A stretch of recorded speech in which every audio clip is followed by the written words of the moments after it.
When St. Ignatius said, "Go forth and set the world on fire," he didn't mean it literally. Unfortunately, Marquette isn't on the same page. Our university's investment policy still permits fossil fuel companies held directly or indirectly through third-party managers. This is wrong, and Fossil Free Marquette is a campaign that's been working to promote environmentally responsible investing.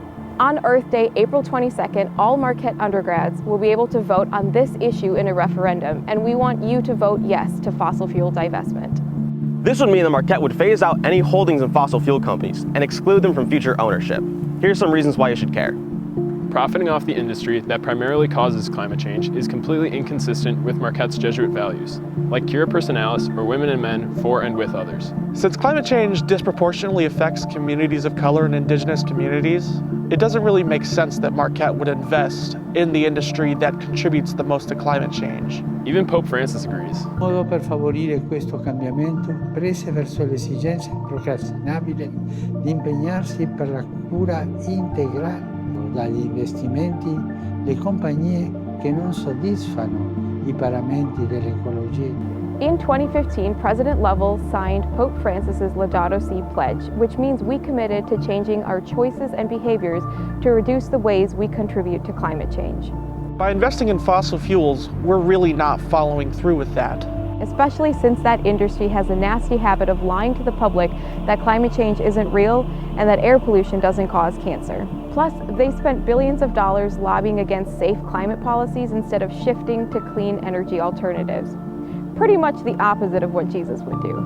Fossil fuels are also a horrible investment financially. I'm done with fossil fuels. They're done. Yeah, they're just done. Because we're starting to see divestment all over the world. And we can see how renewables are replacing fossil fuels even in our own backyard. On March 16th, Milwaukee unveiled its largest solar farm in history that will save customers over $1 billion over the next 20 years.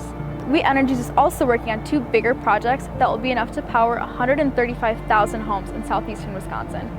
Fossil fuels are a dying industry, and anyone who's invested in them is going to keep losing money. Oil and gas have been the worst performing sector of the S&P 500 for years now, and it's only going downhill from here.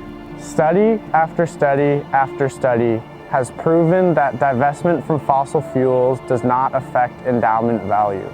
Some institutions, like the University of California system, have divested purely because they realize that fossil fuels are a risky investment.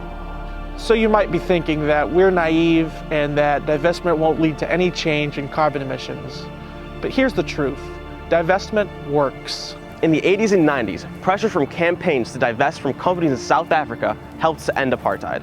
Plus, recent studies have shown that divestment from fossil fuels drives down share prices, reduces capital inflow, and boosts public acceptance of climate solutions. You can tell that the world's turned on them. And it's actually kind of happening very quickly. You're seeing divestiture by a lot of different funds. Hundreds of universities, religious institutions, and pension funds have already divested from fossil fuels, including the Vatican and 3 Jesuit universities, Seattle U, Georgetown, and Creighton. It's only a matter of time before more follow their lead.